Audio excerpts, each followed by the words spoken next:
for coming, John. I appreciate it. Pleased to do it.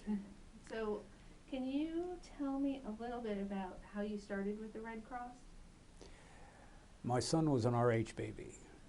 Okay. He had 3 exchange transfusions in his first day and a half. Oh, wow. The blood was all Red Cross blood. Didn't mean much to me until the company decided to have a blood drive. And I, like everybody else, needles are not anything that I really want to get close to. But they passed out cards on everybody's desk. And everybody else in the department is bringing a card up to the secretary, making their appointment. And I'm looking around, and some of them are kind of looking at me. So I figured, okay, I filled up the card and I put it on the desk real quick. Well, they called us.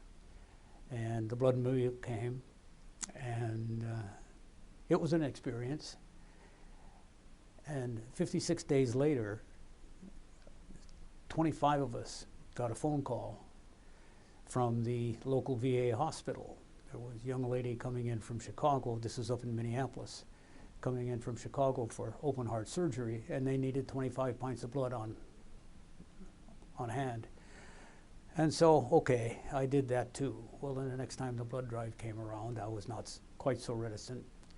And after 2 or 3, I'm sitting in a canteen, eating my cookies, reading this thing about platelet pheresis. And I didn't know what pheresis meant, nor apparently did I know how to pronounce it, but I had to go down to the Red Cross Center in downtown St. Paul in order to give platelets. And I started doing that. And it was not regular. I'd give whole blood sometimes, I'd give platelets if they called me. And then I moved to New Jersey and not much happened, and I moved back to Minnesota, probably did a few more platelets, moved back to Jersey a second time, and got involved with 5 blood banks. And they were spaced through the calendar so that the 56 days was no longer a concern. But I didn't give any platelets in those days. And then moved back to Minnesota and got a call from Red Cross downtown. Could I come and give platelets? So sure, so I did that. And I did platelets now and again, and I traveled and traveled and traveled. And finally started doing platelets regularly downtown. And you asked earlier what was most moving experience I had. I'm lying on the bed with the platelets, and there's a whiteboard, and 3 lists of initials and 3 lists, or another list of initials. And I said, what is that? And he said, well, those are your initials over there. I said, I thought they were. Who's this? Well, those are the initials of the lady that's going to get your platelets this afternoon. Oh, that was neat. So the next 4 times I went in, my initials, her initials. The 5th time, my initials, not hers. She'd gone into remission. That was a really moving experience. That was something else. Since then, lots of interesting things. In the early days, the machines were not like they are today, where the computer is doing everything. The draw and the centrifuging and the return, all manually controlled. And so I'm lying there watching the nurse throw switches, and suddenly she's holding a switch in her hand. Oops. So we got past that. Another day I'm lying there and I look over here and there's smoke coming out of the pheresis machine. Back in those days, the kits were not hermetically sealed. And I have a lot of platelets, and I would clog the tube. And so she would just take it apart, reach in there with a needle, pull out a little ring of platelets, and put the tube back together, and we'd go right on. But I've been busy with platelets here, and try to do it 24 times a year. You can give platelets 24 times in any running year. Typically, I'm somewhere between 18 and 20, and trying to get caught back up. And you've been running the a blood drive now for, I think you just said it's almost 22 years. We are in our 22nd year. We start the 22nd year last October, and we do it every 2 months, third Saturday, even numbered months, and we're always there. Been canceled a few times. We got canceled one time because the weather was so terrible. We got canceled one time because the entire Red Cross staff was down with the flu. And I think other than that, maybe a half a dozen cancellations, but other than that, it's been 6 times a year and no sign of stopping. And you've also tried to organize blood drives at other places where you've worked and played in other churches, and I'm involved with the Knights of Columbus, and I am the State Health Services Chair. And my goal for that committee is to increase the Knights of Columbus participation in blood blood programs, and it's a slow start. But we have twice a year we have what we call regional meetings. And I went to the first regional meeting and happened to be in Mobile not long after the hurricane. Mm-hmm. And I said, how many of y'all have given blood in the last year? Virtually every hand went up. Then we went to Montgomery, and not so many. We got up here, almost no hands went up because it was not close to home. It didn't impact them directly. I'm trying to not diminish the Mobile drives, but increase the drives in the northern part of the state. And you volunteer with the Red Cross in other avenues too.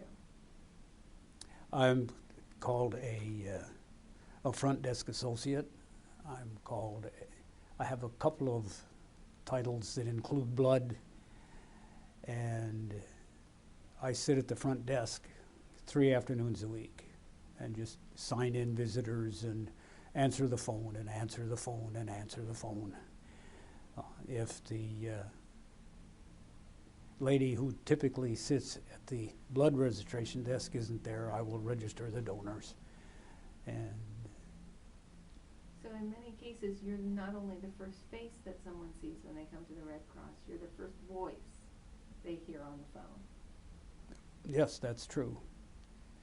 And most of the calls that I get, I transfer to the disaster people because that's what it's about. We had a fire, we had a flood. Can you help with it, with utilities? Well, the answer to that question is no. Not anymore. Not anymore. But I transfer them to the United Way. Mm-hmm. And probably half my calls get transferred to 211. You've been retired now for somewhere between 15 and 17 years, but it feels like you have another career, like this is your third career, being a Red Cross volunteer. It's certainly at least third. I had a long and varied working life. Did lots of things in lots of places, but yeah, this keeps me busy. Probably total of 4 afternoons a week by the time I do bookkeeping and things like that. One of the things I do, we have to keep track of the hours, the volunteer hours. And most of us put in the hours ourselves, but for the 3 hospitals where we have volunteers, they don't put in their own hours. Once a month from the volunteer coordinator, I get the hours from each hospital for the whole month, and I enter those. And you haven't only been a volunteer yourself and a blood drive recruiter and a blood donor, you're also a volunteer recruiter. You've recruited other people for the front desk. At least one, and working on others. And you're working on your wife to volunteer with us too. Yes. That may be a harder sell. She's more of an introvert, so she could do something in the background. And she's enjoying her retirement now. Yes, she's become an avid reader. She was always an avid reader, but now she devours books, really. And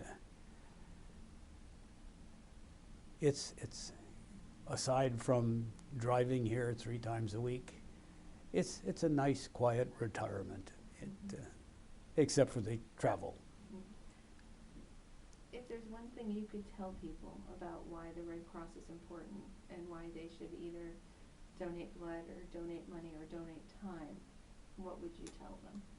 Oh, should have had that question to think about. The Red Cross is the first line of help, primarily disaster oriented, but also just the first thing many people think of whenever they have a problem. And they call us. If we can help, then we do. One of the big things we do is service to the armed forces. And I've had more than one call. My brother-in-law's son is in Afghanistan, and his mother is very sick.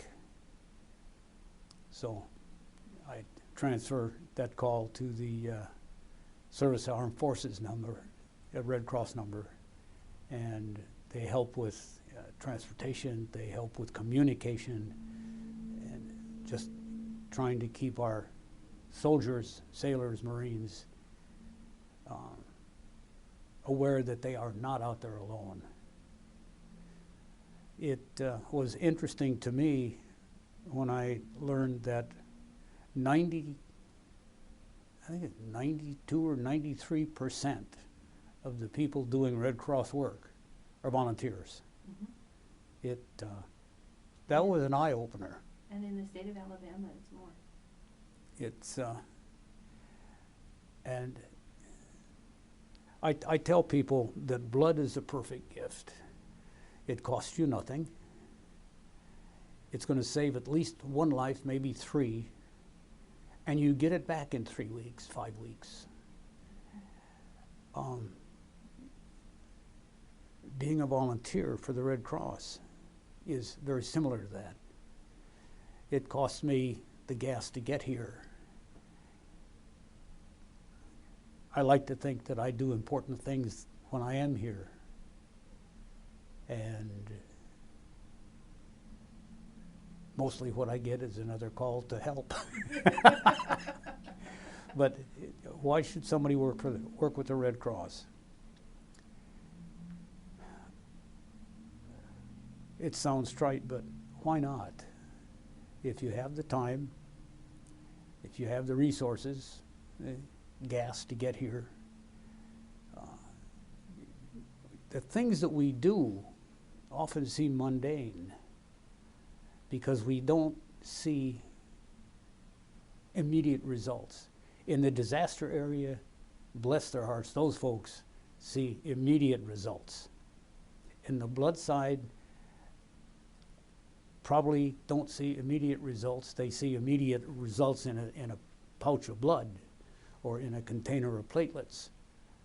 But they don't see to whom that goes, and they don't see the life that might be being saved. And me sitting at the front desk, I see immediate results. Somebody answers the phone when I call them with a transfer. But thank you, John. That was fantastic.